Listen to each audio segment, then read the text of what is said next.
Selamat datang kembali di channel Manusia Bayangan Adventure, sebuah channel yang menyajikan informasi tentang petualangan alam, misteri, sejarah, mitos dan legenda.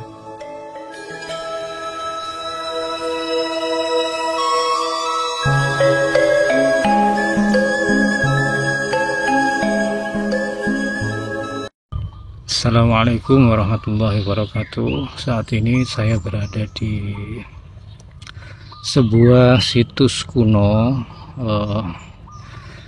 sebuah tempat yang diduga memiliki sejarah pada zaman kerajaan, terutama Raja Jayabaya.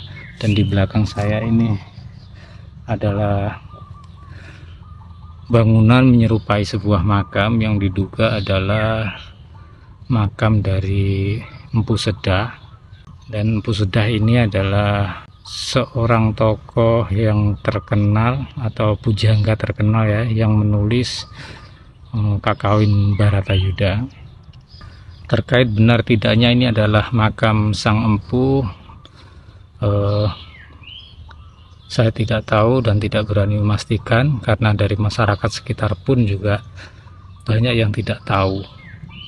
Artinya mereka hanya mendengar cerita turun-temurun dan tahu bahwa tempat ini sudah ada sejak mereka lahir, mulai dari orang tua dan kakek nenek mereka.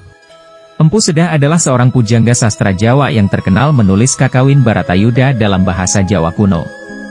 Dia hidup pada masa pemerintahan Jayabaya dari Kerajaan Kadiri atau Panjalu di Jawa Timur. Empu Sedah merupakan salah satu penasehat Raja Jayabaya dan dia mempunyai anak angkat bernama Arya Wiraraja, penasehat militer Raden Wijaya.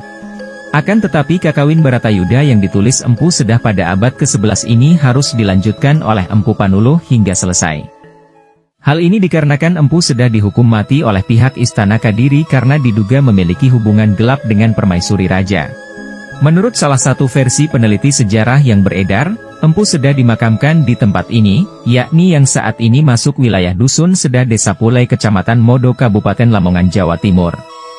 Setidaknya itulah yang menjadi keyakinan beberapa pihak di wilayah ini, meskipun ada versi lain tentang lokasi makam Empu Sedah di tempat lain.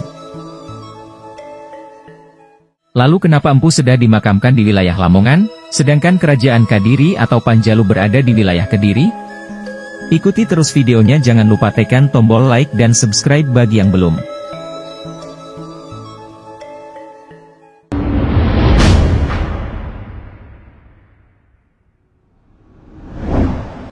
Kerajaan Kadiri adalah sebuah kerajaan di Jawa Timur yang berdiri tahun 1042-1222. Pendiri kerajaan ini adalah Sri Samarawijaya, putra Raja Airlangga. Kerajaan ini berawal dari Raja Airlangga yang membagi Kahuripan menjadi dua yang dilakukan oleh Empu Barada pada tahun 1041, yakni Jenggala dan Panjalu yang dibatasi oleh Gunung Kawi dan Sungai Berantas. Akan tetapi meskipun telah dibagi dua, peperangan antar putra mahkota Kahuripan untuk memperebutkan hak mutlak atas wilayah Kahuripan, yakni Mapanji Grasakan dan Sri Samarawijaya tetap terjadi, yang akhirnya dimenangkan oleh Panjalu dengan rajanya Sri Samarawijaya. Dan peristiwa ini menjadi akhir dari kerajaan Kahuripan dan Airlangga menjadi raja terakhir Kahuripan.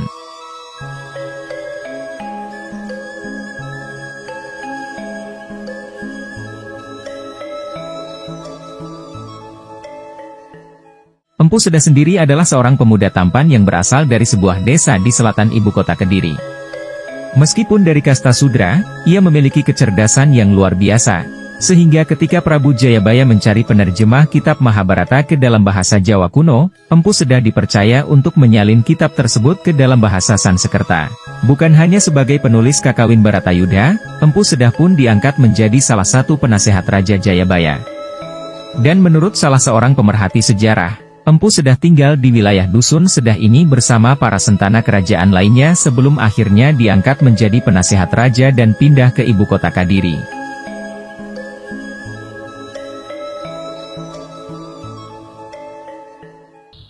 Dan di samping ini ya, samping kanan ini juga ada makam, menyerupai makam juga, cuma batu, tumpukan batu-batu, ada 4 Ya, mulai dari yang paling terkecil sana agak besar, kemudian yang paling besar di sini. Dan ini makam siapa juga tidak ada yang tahu. Suatu ketika, Empu sedang mengeluhkan tentang bagian Salya Parwa yang menggambarkan kecantikan Dewi Setiawati istri saya dalam kitab Mahabharata. Sehingga Raja Jayabaya mempersilahkan Empu sedang memilih istri yang paling cantik yakni Prabarini untuk dijadikan sebagai model karyanya. Dan Prabarini sendiri sebelum dijadikan istri oleh Raja Jayabaya adalah kekasih dari Empu Sedah. Setelah berbulan-bulan bersama Empu Sedah sebagai model karyanya, akhirnya cinta lama bersemi kembali dan hubungan keduanya semakin intim. Hingga pada suatu hari mereka ketahuan dan dilaporkan kepada Raja Jayabaya. Akhirnya sang raja memutuskan untuk menghukum mati Empu Sedah. Sedangkan Empu Sedah tak merasa menyesal dan tersenyum sambil berkata bahwa raja hanya memiliki tubuh Prabarini sementara hati Prabarini utuh miliknya. Sementara itu, di area makam Empu Sedah yang juga disebut Punden Sentono terdapat 4 makam kuno yang hingga kini juga belum diketahui makam siapa. Akan tetapi yang sempat menjadi pertanyaan di benak kami adalah baik makam Empu Sedah maupun 4 makam yang lain membujur ke arah utara dan selatan dengan batu nisan di sebelah utara. Makam dengan posisi seperti ini merupakan ciri khas umat Muslim, sedangkan pada masa kerajaan Kadiri mereka beragama Hindu. Bagaimana menurut Anda?